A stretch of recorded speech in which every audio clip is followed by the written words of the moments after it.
Get Rich or Die Tryin with 50 cents. Okay. I was going to play you a clip, but a shorter time. Right. Anyway, no, you had him on, and I think we should. Okay. Basically, the story is, well, you'd know this better than I do. The story is apparently based 75% on his life. He plays a character called Little Caesar, who is, from the streets, and he has all this bad stuff going on in his life. His mother's drug dealer and a prostitute. We can play a clip. You want to play a clip? Yeah. Okay. Here's a clip. So what do you do?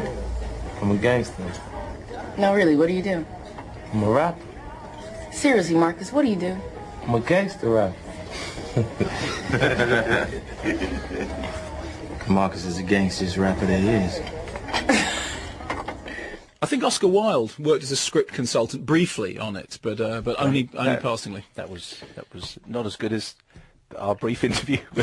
Okay, so look, it's set in streetwise, urban, young black America. So who can get to direct it? I know. Let's get that old white Irish guy who did In the Name of the Father and My Left Foot, because he's Jim down. Sheridan. Yeah, so very, very peculiar choice of director. It's described by some nitwit on the poster as 8 Mile with attitude. 8 Mile had attitude. This 8 Mile without the interest, without the story, without the character arc, without, it's not 8 Mile. I mean, in its wildest dreams, it's not 8 Mile. Terrence Howard co-stars, and watching this, I was suddenly made aware of what a masterpiece Hustle and Flow was, despite how much I hated Hustle and Flow. At least Hustle and Flow looked like a film that was trying to do something. Apparently, the message of the film is, one has to have self-belief and all those things to get, put things behind you. Well, apparently that's what the message of the film was.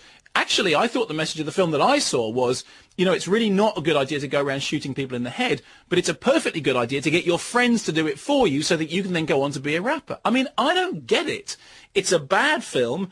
It stars somebody who cannot even play himself. And there's a lovely bit of trivia about it, which says that apparently Jim Sheridan said to 50 Cent that he didn't need an acting trainer, because he said, if this fails, it won't be because you can't act. It's because I didn't direct you right. Well, Jim,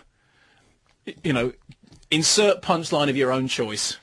Tim Roby in the Telegraph today, he said something like, well done to Mr. Cent for adding something else to the list of things he can't do.